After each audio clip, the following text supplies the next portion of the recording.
अस्सलाम वालेकुम, it's me dietitian अस्कन फाल। I am consultant dietitian and nutritionist. उम्मीद करती हूँ आप सब खैरियत से होंगे और बिल्कुल ठीक ठाक होंगे। और जो लोग ठीक नहीं हैं, बीमार हैं, अल्लाह ताला उनको सेहत और तंदुरुस्ती अता फरमाए। और जो परेशान हाल है, अल्लाह ताला उनकी परेशानी को दूर फरमाए।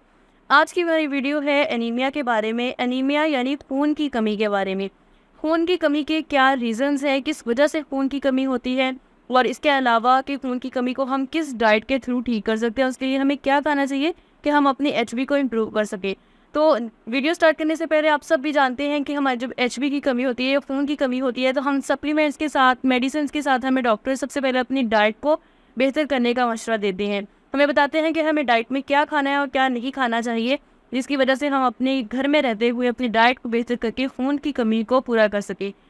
आज की वीडियो में मैं कंप्लीट इस बारे में इंफॉर्मेशन शेयर करूंगी कि हमें क्या खाना चाहिए और कौन सी ऐसी फूड्स हैं जिनके अंदर आयरन वगैरह रिच अमाउंट में पाया जाता है, जिसे हम घर में रहकर अपनी एचबी को, अपनी खून की कमी को पूरा कर सकते हैं।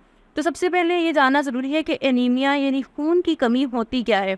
खून की कमी में एक्चुअली क्या होता है कि हमारे जो ब्लड सेल्स हैं, हमारे रेड ब्लड सेल्स, जो खून के फुलियात जिनको कहा जाता है, उनकी कमी हो जाती है हमारे खून में।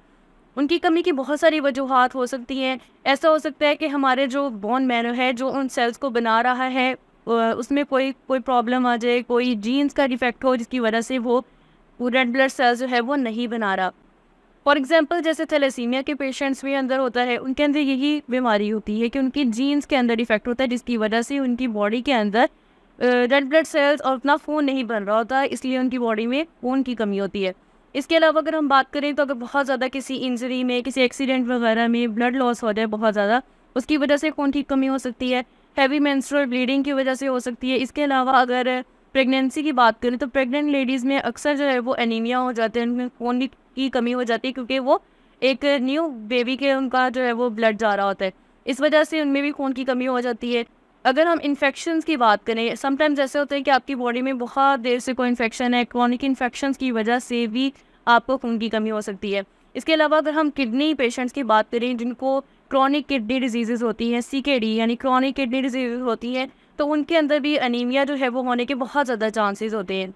इसके अलावा जो खून की कमी है वो आयरन की कमी की वजह से हो सकती है, विटामिन B12 की डेफिशिएंसी की वजह से हो सकती है। हमारी डाइट इस तरह की नहीं है जिसके अंदर हमें आयरन प्रॉपर मिले, फोलेट प्रॉपर मिले या विटामिन B12 प्रॉपर मिले, तो उसकी वजह से हमें एनीमिया हो सकता है, यानी खून की कमी हो सकती है, हमारा एचबी लेवल नीचे गिर सकता है। अब एचबी को बेहतर करने के लिए या खून की कमी को दूर करने के लिए हमें किस तरह की डाइट खानी चाहिए। सबसे पहले मैं कुछ कंपाउंड्स या विटामिन्स वगैरह के नेम बताऊंगी जो हमारी डाइट में लाजमी इंक्लूड होने चाहिए। सबसे पहले तो हमें आयरन रिच डाइट खानी चाहिए, वो डाइट जिनके अंदर, वो फूड आइटम्स जिनके अंदर जो है वो आयरन बहुत ज़्यादा अमाउंट में हो। इसके बाद हमें vitamin B12 diet rich diet खानी है। इसके अलावा साथ साथ हमें फोलेट रिच डाइट खानी है, विटामिन A रिच डाइट खानी है, एंड कॉपर जिसके अंदर कॉपर की अमाउंट भी ज़्यादा हो। ये वो 5 मिनरल्स या विटामिन्स हैं जो हमारी डाइट के अंदर मस्ट इंक्लूड होने चाहिए, जिसकी वजह से हम अपनी एनीमिया को ठीक कर सकते हैं और खून की कमी को दूर कर सकते हैं, अपने एचबी लेवल को ज़्यादा कर सकते हैं। कुछ ऐसे फूड आइटम्स हैं, कुछ ऐसी चीज़ें हैं जो हमें बिल्कुल भी नहीं खानी चाहिए, उनको अवॉइड करना चाहिए ताकि हमारी जो पहले से कम एचबी वगैरह है वो और डाउन ना हो, क्योंकि ये चीज़ें हमारी जो है वो खून की कमी को और ज़्यादा बढ़ाती हैं। इसके अलावा एचबी को और ज़्यादा कम करती हैं। इसके अंदर आ जाते हैं हमारे पास प्रोसेस्ड फूड्स, यानी बाज़ार की बनी हुई चीज़ें, सब प्रोसेस्ड फूड्स, इसके बेकरी की जो आइटम्स हैं, ये सब चीज़ें इसके अंदर इंक्लूड हैं। इसके साथ साथ कैल्शियम रिच जो फूड होती है, ये भी समटाइम्स क्या करती है, आयरन के एब्जॉर्प्शन के अंदर रुकावट का बायस बनती है। आयरन हमारी बॉडी में अच्छे तरीके से एब्जॉर्ब नहीं होने देती, जिसकी वजह से हमें आयरन डेफिशिएंसी एनीमिया हो सकता है, हमें एचबी हमारी कम हो सकती है। हमें बहुत ज़्यादा कैल्शियम रिच डाइट से भी अवॉइड करना चाहिए। इसके अलावा वो वेजिटेबल्स, वो फूड्स जिनके अंदर ऑक्सलेट्स पाए जाते हैं, हमें उनको अवॉइड करना चाहिए। ऑक्सलेट्स आयरन के एब्जॉर्प्शन में एक बड़ी रुकावट का बायस बनते हैं, हमें इनको भी बिल्कुल अपनी डाइट से निकालना चाहिए, उन चीज़ों को जिनके अंदर ऑक्सलेट्स पाए जाते हैं। ये तो हमारा एक हो गया कि हमें कौन से मिनरल्स और कौन से विटामिन्स वगैरह खाने चाहिए, कौन से नहीं खाने चाहिए। अब ये किन फूड आइटम्स के अंदर पाए जाते हैं, कौन सी ऐसी हमारी चीज़ें हैं, कौन सी वेजिटेबल्स हैं जिनके अंदर ये पाए जाते हैं। सबसे पहले अगर हम आयरन की बात करें तो आयरन जो है वो 2 तरह का होता है, एक हीम आयरन होता है, एक नॉन हीम आयरन होता है। हीम आयरन जो है वो हमारी बॉडी में ज़्यादा अच्छे से एब्जॉर्ब होता है और जो नॉन हीम आयरन है वो हमारी बॉडी के अंदर अच्छे से एब्जॉर्ब नहीं होता। सो हीम आयरन हमें मिलेगा एनिमल सोर्सेज से, यानी डेयरी से, पोल्ट्री से, एग वगैरह से, पोल्ट्री से, बीफ, मटन, चिकन, इन सारी चीज़ों से हमें मिलेगा हीम आयरन। इसीलिए हमें अपनी डाइट के अंदर ये मीट वगैरह इंक्लूड करना चाहिए जब हमें एनीमिया हो। इसके अलावा जो नॉन हीम आयरन है वो हमें प्लांट सोर्सेज से मिलेगा, जिसमें दालें वगैरह आ जाती हैं, ये चने वगैरह आ जाते हैं, इन सब से जो हमें आयरन मिलेगा वो हमारा नॉन हीम आयरन होगा। वेजिटेबल्स की बात की जाए तो ग्रीन लीफी वेजिटेबल्स हमारे पास आयरन का बहुत अच्छा सोर्स है। अगर नट्स वगैरह की बात की जाए तो नट्स भी हमारे पास आयरन का अच्छा सोर्स होते हैं। काजू वगैरह हमारे पास खास तौर पर वो नट्स हैं जिनके अंदर आयरन की अच्छी अमाउंट पाई जाती है। इसके अलावा जो सीड्स की अगर बात की जाए तो हमारे पास सनफ्लावर सीड्स और पम्पकिन सीड्स जो है वो आयरन का बहुत अच्छा सोर्स है। इसके अलावा हमें मार्केट में फोर्टिफाइड सीरियल्स मिलते हैं, फोर्टिफाइड लेंटिल्स मिलती हैं, फोर्टिफाइड हमारे पास ब्रेकफास्ट, बहुत सारे आइटम्स हैं जिनके अंदर आयरन जो है वो आयरन की फोर्टिफिकेशन हुई होती है, आयरन पाया जाता है ज़्यादा अमाउंट में। सो हमें ज़्यादा से ज़्यादा इन चीज़ों को कंज्यूम करना चाहिए।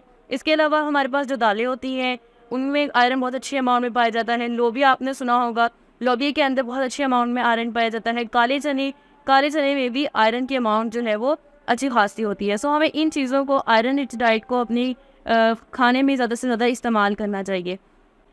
अब अगर मैं एनीमिया के लिए एक डाइट प्लान की बात करूँ तो उसमें हमें कुछ चीज़ें, कुछ आइटम्स जो हैं वो लाजमी इंक्लूड करने चाहिए। फॉर एग्जांपल हनी, यानी कि जो शहद है, शहद भी हमारे लिए एक बहुत अच्छा आयरन और कॉपर दोनों का एक बहुत अच्छा सोर्स है। सो हम अर्ली मॉर्निंग एनीमिया पेशेंट्स को ये रिकमेंड कर सकते हैं कि वो अर्ली मॉर्निंग जो है वो हनी लें, ठीक है, ये उनके लिए बहुत ज़्यादा अच्छा होगा। इसके अलावा हम स्नैक्स में उनको डेट्स और रेजिन्स, यानी कि जो खजूरें हैं और किशमिश होती है वो दे सकते हैं। खजूरें और किशमिश एचबी बढ़ाने के लिए बहुत ज़्यादा फ़ायदेमंद है। सो हमें इनकी डाइट प्लान में लाजमी इंक्लूड करना चाहिए। हम ये स्नैक्स में ऐड कर सकते हैं। इसके अलावा हम स्नैक्स में उनको नट्स दे सकते हैं और जो कोई सीड्स वगैरह हैं, फॉर एग्जांपल सनफ्लावर और पंपकिन सीड्स वगैरह हैं, वो हम उनको सैलड के ऊपर जो है स्प्रिंकल करके खाने का कह सकते हैं। किसी लंच या डिनर में हम उनको कोई ऑर्गन मीट दे सकते हैं, लीवर वगैरह का जो गोश्त होता है वो दे सकते हैं। इसके अलावा वैसे उनको मटन और बीफ खाने के लिए दे सकते हैं, तो उनके लिए लंच या डिनर के अंदर एक ये ऑप्शन रखा जाएगा। इसके अलावा खाने में हमें फ्रूट्स रिकमेंड कर सकते हैं, वो फ्रूट्स जिनके अंदर आयरन की अमाउंट ज़्यादा हो। फॉर एग्जांपल पपाया है, जैसे अनार है, इनके अंदर आयरन जो है वो बहुत ज़्यादा पाया जाता है। हम उन्हें ये रिकमेंड कर सकते हैं। जूसेस के लिए एक बीट रूट जूस, यानी कि चुकंदर का जो जूस है वो बहुत अच्छा है, जिसके अंदर आयरन की जो है वो बहुत अच्छी अमाउंट पाई जाती है। सो ये इनका हम चीज़ें इनके प्रॉपर डाइट प्लान में उनकी टाइमिंग के साथ सेट करके उनका एक प्रॉपर डाइट प्लान सेंड कर सकते हैं एनीमिया पेशेंट्स के लिए। तो अगर आप इस तरह का डाइट प्लान जिनके अंदर ये सारी चीज़ें इंक्लूड हो या इनमें से मेजॉरिटी ऑफ इंक्लूड हो, तो अगर आप ये डाइट प्लान फॉलो करते हैं सिर्फ 15 से 20 डेज, तो आप अपना रिजल्ट देखेंगे कि आपकी एचबी इंप्रूव होगी, आपका एनीमिया जो है वो रिकवर होना स्टार्ट हो जाएगा। अगर आपको सीवियर एनीमिया है, आप इसको 2 मंथ्स फॉलो कर सकती हैं और आप देखेंगे कि आपकी जो रिपोर्ट है वो बिल्कुल नॉर्मल आएगी। एचबी इंप्रूव करने की बात की जाए तो मेरे बहुत सारे क्लाइंट्स ऐसे हैं जिन्होंने सिर्फ 1 मंथ डाइट प्लान फॉलो किया और उनकी एचबी जो है वो माशाल्लाह से बिल्कुल नॉर्मल हो गई है। सो उम्मीद करती हूँ आपके लिए भी वीडियो बहुत ज़्यादा हेल्पफुल साबित होगी और आप इसको ज़रूर इसे सीखेंगे और इस पर अमल करेंगे और अल्लाह ताला की मर्ज़ी और रज़ा के साथ सेहतयाब होंगे। सो अगर आपको कुछ भी फ़ायदा हो तो मुझे अपनी दुआ में लाजमी याद रखें। नेक्स्ट वीडियो तक के लिए अल्लाह हाफिज़।